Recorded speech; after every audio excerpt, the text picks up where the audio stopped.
ஜோதிடத்தை நாடி வந்த அன்பு நேயர்களுக்கு வணக்கம். எத்தனையோ வீடியோ பார்த்தாலும் இந்த ஒரு வீடியோ உண்மையா கஷ்டப்படுற உங்க வாழ்க்கைய மாற்ற போகுதுங்க. அப்படி என்ன இந்த வீடியோல இருக்குன்னு தெரிஞ்சுக்கிறதுக்கு முன்னாடி நம்ம சேனலை முதல் முறையா பாக்குறவங்களா இருந்தா சப்ஸ்கிரைப் பண்ணிக்கோங்க. பெல் பட்டனை கொடுத்து ஆல் அப்படிங்கிற ஆப்ஷனை சூஸ் பண்ணிக்கோங்க. அப்பதான் நாங்க போடுற ஒவ்வொரு பதிவும் உங்ககிட்ட வருமுங்க. எப்பவுமே ஒரு நல்ல விஷயத்தை தொடங்குவதற்கு முன்னாடி எம்பெருமான் முருகனை மனதார வேண்டிக்கோங்க. நீங்களும் நான் சொல்ற மந்திரத்தை சொல்லிக்கிட்டு கமெண்ட் பாக்ஸ்ல ஒரு முறை கமெண்ட் பண்ணிடுங்க. ஓம் முருகா சரணம், ஓம் முருகா சரணம், ஓம் முருகா சரணம். அனைவருக்கும் வணக்கமுங்க. அனைவருக்கும் புத்தாண்டு நல்வாழ்த்துக்களுங்க. 2026 இந்த ஒரு வருடம் கன்னிராசிக்காரங்களுக்கு வாழ்க்கையை திரும்பி பார்க்க வைக்கிற ஒரு வருடமா இருக்க போகுதுங்க. ஏன்னா இந்த வருஷத்துல உங்க வாழ்க்கையில இருந்து சிலர் நிரந்தரமா விலக போறாங்க. இந்த விஷயத்த பெரும்பாலும் யாரும் வெளிப்படையா சொல்ல மாட்டாங்கங்க. உறவு பிரிவுன்னு சொன்னா உடனே பயம், கவலை, மன உளைச்சல் எல்லாமே வருமுங்க. ஆனா 2026 நடக்க போற இந்த பிரிவு சாதாரண பிரிவு கிடையாதுங்க. இது விதித்த திட்டமிட்ட ஒரு மாற்றமுங்க. உங்களை வீழ்த்ததற்காக இது வரலைங்க, உங்களை உயர்த்துவதற்காக தான் இது வந்திருக்குதுங்க. கன்னிராசிக்காரங்களே, உங்களை விட்டு பிரிய போற அந்த உறவு யாரு, ஏன் அந்த பிரிவு நடக்குது, அதுக்கப்புறம் உங்க வாழ்க்கை எப்படி மாறப்போகுது, இந்த மூணையும் இப்ப தெளிவா சொல்ல போறேங்க. கடைசி வரைக்கும் கவனமா கேளுங்க. கமெண்ட் பாக்ஸ்ல ஓம் முருகா என்று பதிவிடுங்க. உங்களுக்கு நல்லது நடக்குமுங்க. உங்க வாழ்க்கைய அவசரமா ஓடி தீர்க்க நினைக்கிறவங்க இல்லைங்க நீங்க. ஒவ்வொரு விஷயத்தையும் சரியா இருக்கணும், யாருக்கும் பாதிப்பு வரக்கூடாதுன்னு நினைச்சு பொறுப்போடு நடந்துக்கிறவங்க தாங்க நீங்க. அதனாலதான் உங்க வாழ்க்கையில பல நேரம் சுமையா மாறுச்சுங்க. பலர் தவறு செஞ்சு தப்பிச்சு போன இடத்துல நீங்க சரியா செய்ய நினைச்சு நிறுத்தப்பட்டிருப்பீங்க. பலர் தங்களை முன்னிலைப்படுத்திய இடத்துல நீங்க வேலைக்கே முக்கியத்துவம் கொடுத்தீங்க. பல சத்தமா பேசி தாண்டிய இடத்துல நீங்க அமைதியா பொறுப்பெடுத்தீங்க. உழைப்பு இருந்தது, ஆனா அங்கீகாரம் தாமதமாச்சு. நல்ல மனசு இருந்தது, ஆனா அத பலவீனமா நினைச்சவங்க இருந்தாங்க.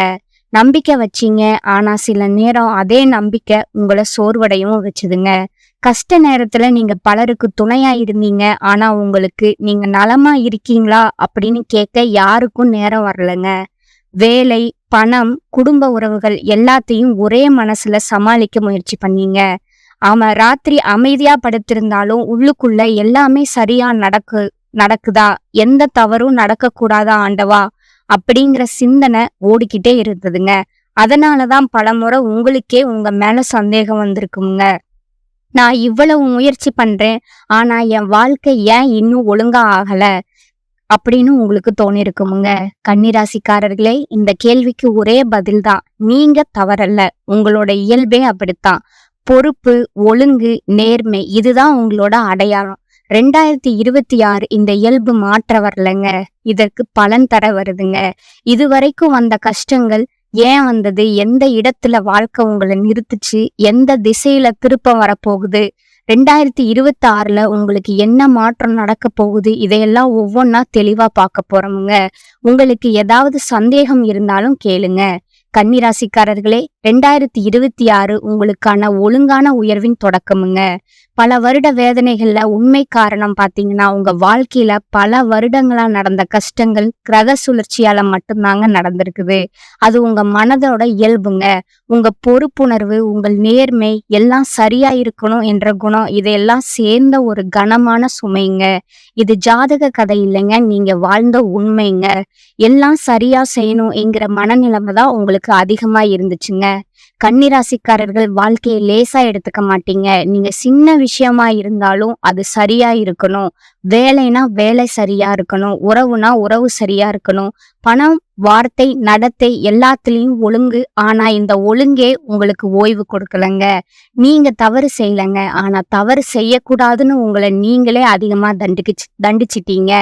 உலகம் தவறு செஞ்சா தப்பிச்சிருங்க, ஆனா நீங்க ஒரு சின்ன தவறு செய்தாலே உங்களை நீங்களே மன்னிக்க மாட்டீங்க. அதுதான் உங்களை மெதுவா உள்ளுக்குள்ள உடைச்சுதுங்க.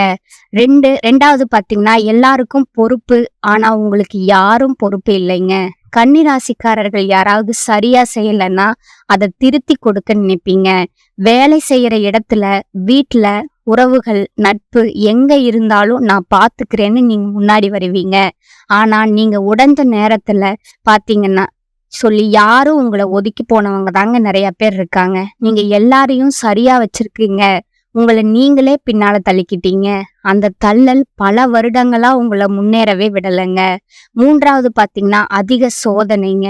அதிக யோசனை பண்ணி முடிவு தள்ளி போன வாழ்க்கை தான் உங்களுக்கு இருந்திருக்குதுங்க. உங்க மிகப்பெரிய பலமும், அதே நேரத்துல மிகப்பெரிய தடையும் அதிக யோசனை தாங்க. ஒரு முடிவை எடுக்கும்போது நீங்க கேட்கிற கேள்விகள், இது சரியா? பிறகு பிரச்சனை வருமா? யாராவது பாதிக்கப்படுவாங்களா? நான் இத செய்யலாமா? இந்த கேள்விகள் உங்களை பாதுகாத்திருக்கலாம்ங்க. ஆனா வாழ்க்கை என்ன செஞ்சது? நீங்க யோசிக்கும் போதே நேரம் ஓடி போச்சுங்க. கையில கிடைச்ச வாய்ப்பெல்லாம் நழுவி போச்சுங்க. நீங்க தவறா நினைக்கல, ஆனா தாமதமா முடிவெடுத்தீங்க. அதற்கான விலையை நீங்க தான் கட்டுனீங்க. 4வது பாத்தீங்கன்னா, நல்ல மனசு.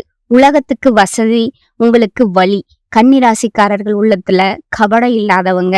நீங்க நேர்மையா பேசுவீங்க, பின்னாடி பேச மாட்டீங்க, யாரையும் ஏமாத்த மாட்டீங்க. ஆனா உலகம் நேர்மைய பயன்படுத்துங்க, அமைதிய பலவீனமா பார்க்குமுங்க, பொறுமைய முட்டாள்தனம்னு நினைக்குமுங்க.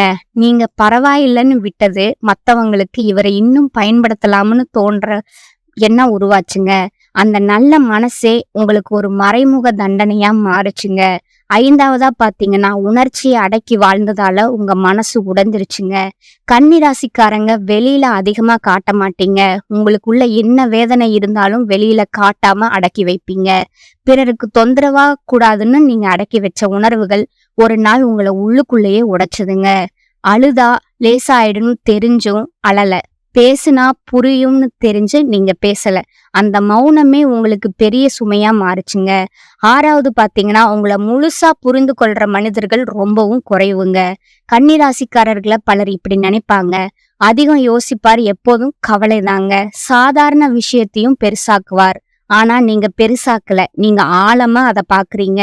மத்தவங்க தப்பிக்கிற இடத்துல நீங்க பொறுப்பை எடுத்தீங்க. மத்தவங்க விட்டு விடுற இடத்துல நீங்க தங்குனீங்க. ஆனா உங்களோட அந்த ஆழத்தை புரிந்து கொள்ள பல பேருக்கு திறன் இல்லைங்க. அதுதான் உங்களோட தனிமைங்க. 7வதா பாத்தீங்கன்னா, எத்தனை தடவை உடைஞ்சாலும் நீங்க நின்றதே உங்க பெரிய வலிமைங்க.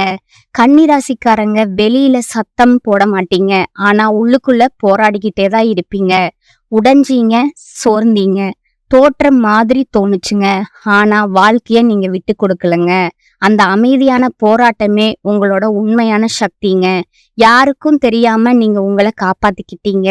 அடுத்ததா பாத்தீங்கன்னா, ஏன் இவ்வளவு கஷ்டம்? ஒரே காரணம், நீங்க உங்களை விட மத்தவங்களை முதல்ல வச்சீங்க. உங்க நேர்மை தவறில்லைங்க, உங்க உழைப்பும் தவறில்லைங்க, உங்க மனம் தூயதுங்க. ஆனா நேரமும் சூழ்நிலையும் மனிதர்களும் உங்களுக்கு சாதகமா இருக்கலங்க. கன்னிராசிக்காரர்களுக்கு வெளிச்சம் தொடங்கும் வருடம் இந்த 2026ங்க. இது ஒரு அதிசய வருடம் இல்லை, ஆனா உங்களை நீங்களே முன்னிலைப்படுத்த கற்றுக் கொடுக்கிற வருடமா இது இருக்க போகுதுங்க. அதிக யோசனை குறையுங்க, மனம் தெளிவாகுமுங்க, முடிவு எடுக்கும் தைரியம் வருமுங்க, வேலை நிலை சீராகுமுங்க, தேவையில்லாத மனிதர்கள் உங்ககிட்ட இருந்து விலகுவாங்கங்க. உங்களோட மதிப்பு உங்களுக்கே புரியுமுங்க. இதுவரை உங்களை தள்ளிய குணங்களே 2026ல உங்களை உயர்த்தும் ஆயுதமா மாறப்போகுதுங்க. 2026 என்பது உங்களுக்கு சத்தம் இல்லாத ஆனா உறுதியான உயர்வினோட தொடக்கமா இருக்க போகுதுங்க. உங்களின் பல வருட வேதனைகளோட உண்மை காரணம் என்னன்னு பாத்தீங்கன்னா, எந்த கிரக சுழற்சியால மட்டும் இல்ல, உங்க மனதிலே நீங்க வைத்திருந்த அதிக பொறுப்புணர்வு, நேர்மை எல்லாம் சரியா இருக்கணும் என்ற தன்னடக்கம் தாங்க. இதுதான் உங்களை சுமை போல தழுவி கொண்டு வந்துச்சுங்க. அந்த சிந்தனை உங்களோட மனதை மெதுவா உடைச்சதுங்க. உங்களின் மிகப்பெரிய வலி எல்லோருக்கும் பொறுப்புங்க, ஆனா உங்களுக்கு யாரும் பொறுப்பில்லைங்க. யாரேனும் தவறா செய்தா அதை சரி செய்ய நீங்க முன் வருவீங்க. வேலை, வீட்டுல, நட்பு எங்க இருந்தாலும் நீங்க உடைந்த நேரத்துல யாருமே நான் பாத்துக்கிறேன், நீ ஓய்வு எடுன்னு சொல்ல வரலங்க. நீங்க எல்லாரையும் கவனிக்க உங்களை நீங்களே பின்னால தள்ளிட்டீங்க. அந்த தள்ளுதல் பல வருடங்களா உங்களை முன்னேறவே விடலைங்க. அதாவது அதிக யோசிப்பு உங்களோட வலிமையும் தடையுமுங்க. முடிவெடுக்கும் பொழுது நீங்க கேட்கும் கேள்விகள், இது சரியா? பிறகு பிரச்சனை வருமா? யாராவது பாதிக்கப்படுவாங்களா? இவை சில நேரங்கள்ல காப்பாத்தினாலும் பல நேரங்கள்ல வாய்ப்பதான் இழக்க வச்சுதுங்க. நீங்க யோசிக்கும் போது நேரம் போயிருக்குதுங்க. அந்த தாமதத்துக்கான விலைய நீங்க தான் கட்டுனீங்க. நல்ல மனசு உங்களுக்கு தண்டனையாவும் மாறியதுங்க. நேர்மையா நீங்க பேசுவீங்க, பின்னால பேச மாட்டீங்க, யாரையும் ஏமாத்த மாட்டீங்க. ஆனா உலகம் அந்த நல்ல மனச பயன்படுத்திக்கிடுச்சுங்க. அமைதிய பலவீனமா பார்த்ததுங்க, பொறுமைய முட்டாள்தனமா பார்த்ததுங்க. பரவாயில்லைன்னு விட்டது மற்றவங்களுக்கு இவரை இன்னும் பயன்படுத்தலாம் அப்படிங்கிற எண்ணமா தோணுச்சுங்க. இந்த நல்ல மனசே உங்களுக்கு மறைமுகமான நிறைய வலிய, உங்களுக்கு உணர்ச்சிகளை அடக்கி வாழ்ந்ததால அடக்கி போட்ட உணர்ச்சிகளின் பாரமே உங்களை உள்ளுக்குள்ள உடைச்சுதுங்க. அழுதா லேசாயிடும் தெரிஞ்சும், பேசினால் புரியும்னு தெரிஞ்சும், பட் நீங்க பேசல, அழல. அந்த மௌனம் உங்களுக்கு பெரிய சுமையா ஆயிடுச்சுங்க. உங்களை முழுசா புரிந்து கொள்ற மனிதர்கள் ரொம்பவும் குறைவுங்க. பலர் உங்களை அதிகமா யோசிப்பீங்க, எப்போதும் கவலைப்படுபவர்னு நினைப்பாங்க. ஆனா உண்மையிலே நீங்க பெருசாக்கல, நீங்க ஆழமா பாக்குறீங்க. மற்றவர்களுக்கு புரியாத அளவுக்கு ஆழமான மனம் உங்ககிட்ட இருக்குதுங்க. அதுதான் உங்களை தனிமைப்படுத்தினாலும் அதே நேரத்துல உங்களோட வலிமையும் அதுதாங்க. எத்தனை தடவை உடைஞ்சாலும் சோர்ந்தாலும் தோற்ற மாதிரி தோன்றினாலும் வாழ்க்கையை நீங்க விட்டு தரவே மாட்டீங்க. அந்த அமைதியான போராட்டமே உங்கள இருக்கும் உண்மை சக்திங்க. உங்களோட உண்மை சக்தி அப்படின்னா ஏன் இவ்வளவு கஷ்டம்? ஒரே காரணம், நீங்க உங்களை விட பிறரை முன்னிலையில வச்சீங்க. உங்க நல்ல மனசு, உழைப்பு, நேர்மை இவை எல்லாமே தவறில்லைங்க. ஆனா நேரமும் சூழ்நிலையும் மனிதர்களும் உங்களுக்கு சாதகமா இல்லைங்க. இப்ப அந்த மாற்றம் தொடங்க போகுதுங்க. 2026 உங்களை ஒரே நாள்ல மாற்ற வரலங்க. ஆனா உங்களிடமே திருப்பி கொடுக்க வருதுங்க. இதுவரைக்கும் நீங்க உங்களை பின்னால வச்சது போதுங்க. இனி உங்களை முன்னிலைப்படுத்த கற்றுக் கொடுக்க போகுதுங்க. 2026 தொடங்கும் போது உங்க மனசு மெதுவான தெளிவு பெற ஆரம்பிக்குங்க. இந்த வருஷம் வேற மாதிரி இருக்கணும்னு மனம் சொல்ல தொடங்குமுங்க. அதிக யோசிப்பு குறையுங்க. அதிர்ஷ்டம் உங்களுக்கு நடக்க தயாரா இருக்குதுங்க. ஆனா அதிர்ஷ்டம் நடக்க நீங்க ஒரு அடிதான் முன்னாடி போகணுங்க. உங்களோட பெரிய எதிரி நீங்கள் இல்லைங்க, உங்களோட அதிக யோசிப்பு தாங்க. அதை குறைச்சிட்டீங்கன்னா வாழ்க்கை தானா பாதை தந்துடுங்க. 2026 ஒரு அதிசய வருடம் இல்லை, ஆனா உண்மையான முன்னேற்ற வருடமா அது இருக்க போகுதுங்க. உறுதியா உங்களை இழக்காம உங்களை மீண்டும் கண்டுபிடிக்க வைக்கிற வருடமா இது இருக்குமுங்க. ஒரே ஒரு விஷயம் நினைவுல வச்சுக்கோங்க, நீங்க மெதுவா வளருவீங்க, ஆனா ஆழமா வேர் பிடிப்பீங்க. நீங்க தாமதமா முன்னேறினாலும் உங்க முன்னேற்றம் நிலைத்திருக்குமுங்க. அதனால உங்களை மத்தவங்களோட ஒப்பிடாதீங்க. உங்க பயணம் தனிங்க. உங்க நேரம் உங்களுக்குத்தான். அமைதியா இருங்க, முயற்சியை தொடருங்க. உங்களை நீங்க தயவு செஞ்சு மதிங்க. அதுவே உங்களுக்கு மிகப்பெரிய பரிகாரமும் ஆகுங்க, மிக சரியான அறிவுரையும் ஆகுங்க. 2026 பொறுத்த வரைக்கும் கன்னிராசிக்காரங்களுக்கு கிரக அமைப்புகள் ரொம்ப முக்கியமான ஒரு மாற்றத்தை கொடுக்குதுங்க. 2026ல இன்னொரு முக்கியமான மாற்றம் என்னன்னா, உங்க வாழ்க்கையில புதுசா வர மனிதர்கள், இந்த புதிய உறவுகள் உங்களை மதிப்பவர்கள், புரிஞ்சுக்கிறவர்களா இருப்பாங்கங்க. உங்க வளர்ச்சிக்கு துணை நிற்பவர்களாகவும் இருப்பாங்கங்க. உங்க 2026ல உங்களை விட்டு பிரிய போற உறவுகளை நினைச்சு நீங்க அழ வேண்டாமுங்க. ஏன்னா அந்த பிரிவு உங்க வாழ்க்கைய அழிக்கிறதுக்காக வரலங்க, உங்க வாழ்க்கைய சரியான பாதைக்கு திருப்புவதற்காக வந்திருக்குதுங்க. சிலர் போகணும்னா தான் உங்க வாழ்க்கையில உண்மையான சந்தோஷம் வர முடியுங்க. சில கதவுகள் மூடும் போதுதான் பெரிய வாய்ப்புகள் திறக்குமுங்க. இந்த வருஷம் உங்களுக்கு கட்டுத்தர பாடம் ஒன்னே ஒண்ணுதாங்க, எல்லா உறவுகளும் நிரந்தரம் கிடையாதுங்க. ஆனா நீங்க உங்களுக்கு நிரந்தரமுங்க. உங்க மதிப்பை நீங்க புரிஞ்சுக்க ஆரம்பிச்சாலே வாழ்க்கை உங்களுக்கு வேற லெவலா மாறுங்க. இந்த 2026 கன்னிராசிக்காரர்களுக்கு பிரிவு தரும் வருஷம் இல்லைங்க, புது வாழ்க்கையை உருவாக்குற வருஷமுங்க. இந்த சேனல் உங்களுக்கு பிடிச்சிருந்தா லைக் பண்ணிக்கோங்க, ஷேர் பண்ணிக்கோங்க. நன்றி, வணக்கம்.